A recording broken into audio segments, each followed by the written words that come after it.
Hello students, welcome to knowledge nest.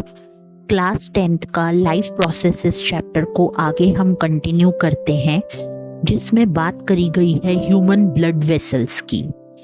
तो आपने कभी सोचा है कि जब हम भागते हैं तो हमारे पैरों तक ऑक्सीजन कैसे पहुंचता है, या जब हम खाना खाते हैं तो वो एनर्जी हर सेल तक कैसे जाती है? तो चलिए इसी बात पे आज शुरुआत करते हैं एक जबरदस्त जर्नी के साथ कि हमारे बॉडी के अंदर के ट्रांसपोर्ट सिस्टम की। सबसे पहले बात करते हैं आर्टरीज की। जैसे एक वाटर पाइप पानी को टैप तक लेकर जाता है, वैसे ही आर्टरीज हमारे दिल से ब्लड को बॉडी के अलग अलग पार्ट्स तक ले जाती है। और क्योंकि हार्ट से ब्लड हाई प्रेशर में निकलता है, आर्टरीज का वॉल बहुत थिक और इलास्टिक होता है, बिल्कुल वैसे ही जैसे एक मजबूत पाइप जो टूट ना जाए। अब बात करते हैं वेन्स की। ये वो नाड़ियां यानी कि ये वो वेन्स हैं जो सब ऑर्गन से यूज्ड ब्लड को वापस दिल तक लेकर जाती हैं। इसमें प्रेशर ज़्यादा नहीं होता, इसलिए इनकी वॉल जो है बहुत पतली होती है, पर एक इंटेलिजेंट फीचर होता है इनमें जो कि कहलाता है वाल्व्स। ये इंश्योर करता है कि ब्लड सिर्फ एक डायरेक्शन में चले, बिल्कुल जैसे वन वे रूट। अब जब ब्लड ऑर्गन्स तक पहुंचता है तो आर्टरीज छोटी छोटी ब्रांचेस में डिवाइड हो जाती हैं, जैसे एक पेड़ की टहनियां या फिर शाखाएं। और इनका फाइनल वर्जन होता है कैपिलरीज। ये इतनी पतली होती हैं कि सिर्फ एक सेल उनके थ्रू जा सकता है। यहीं से होता है एक्सचेंज, ऑक्सीजन अंदर, कार्बन डाइऑक्साइड बाहर, बिल्कुल वैसे जैसे एक छोटी सी खिड़की से आप समझ लीजिए हवा जो है अंदर बाहर हो रही हो। और जब काम हो जाता है तो कैपिलरीज मिलकर बनाती हैं वेन्स, जो ब्लड को वापस हार्ट तक ले आती हैं। Full circle complete.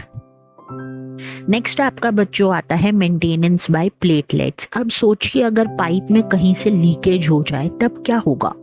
तो वही होता है इंजरी के टाइम, जब हम गिर जाते हैं और खून निकलता है, तब हमारी बॉडी के सुपर हीरोज जिसे हम बोलते हैं प्लेटलेट्स, वो एक्टिव हो जाते हैं। ये ब्लड को तुरंत जमाते हैं।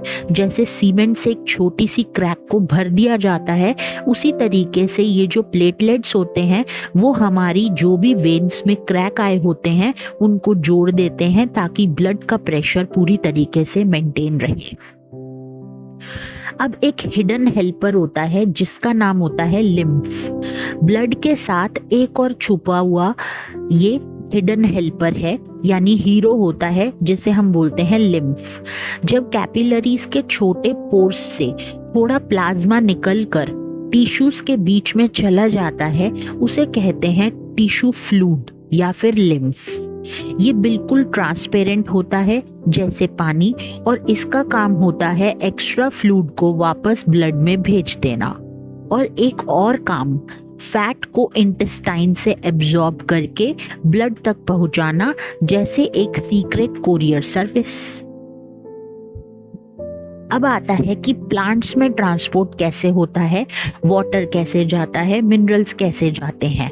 तो अब चलते हैं हम प्लांट्स की दुनिया में। आपने कभी सोचा है कि एक 60 फुट टॉल ट्री के टॉप तक पानी कैसे पहुंचता होगा? उसके लिए प्लांट के पास होता है एक स्मार्ट पाइपलाइन सिस्टम, जिसका नाम होता है बच्चों जाइलम। ये वाटर और मिनरल्स को रूट से ऊपर लेकर जाता है।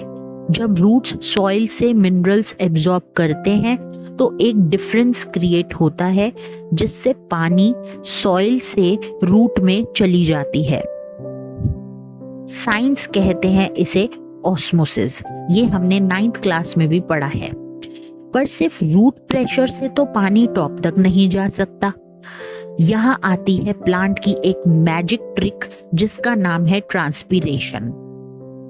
दिन भर जब सनलाइट पड़ती है तो लीव्स से पानी वेपर बनकर निकलता है, यानी कि भाप बनकर निकलता है, और ये क्रिएट करता है एक सक्शन फोर्स, जैसे एक स्ट्रॉ से जूस खींच रहे हों। ये फोर्स रूट्स से पानी ऊपर खींचता है और इसी को हम कहते हैं ट्रांसपिरेशन पुल। ट्रांसपिरेशन सिर्फ पानी नहीं खींचता बल्कि प्लांट को ठंडा भी रखता है। अब ये तो था ट्रांसपोर्ट ऑफ वाटर, मिनरल्स, लेकिन अब फूड कैसे प्लांट को मिलता है वो पानी के बाद अब बात करते हैं हम खाने की।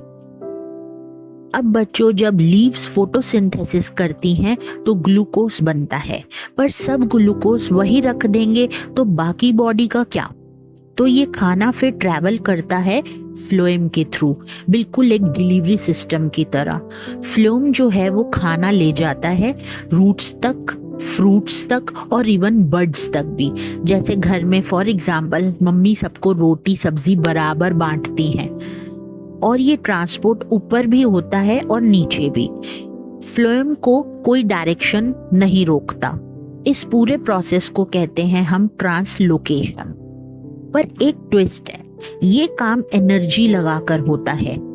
एटीपी का यूज होता है बिल्कुल वैसे जैसे कि एक कहीं जाने के लिए किसी भी कार में फ्यूल चाहिए। ऐसे ही एटीपी से शुगर फ्लोएम में एंटर होती है, वाटर उसके पीछे आता है, प्रेशर क्रिएट होता है और खाना पुश हो जाता है जहां प्लांट को जरूरत होती है। स्प्रिंग के सीजन में प्लांट रूट में स्टोर्ड शुगर को बड तक भेजता है ताकि नए पत्ते और फूल जो हैं वो ग्रो कर सकें। तो बच्चों, चाहे ह्यूमन बॉडी हो या एक टॉल ट्री, दोनों के पास एक सुपर स्मार्ट ट्रांसपोर्टेशन सिस्टम होता है। बॉडी के ये हाईवेज हैं 3, आपको याद रखने हैं, जो कि है ब्लड, प्लेटलेट्स और लिम्फ। और जो प्लांट्स की पाइपलाइंस हैं वो कौन सी हैं? जाइलम और फ्लोएम। तो आप भी कमेंट करके जरूर बताएं कि कौन सा पार्ट आपको सबसे ज्यादा अमेजिंग लगा, और अगर वीडियो पसंद आई तो इसे लाइक करना तो बनता है। मिलते हैं अगले पार्ट में एक नए इंटरेस्टिंग टॉपिक के साथ। तब तक के लिए सीखते रहिए, आगे बढ़ते रहिए और हमेशा खुश रहिए।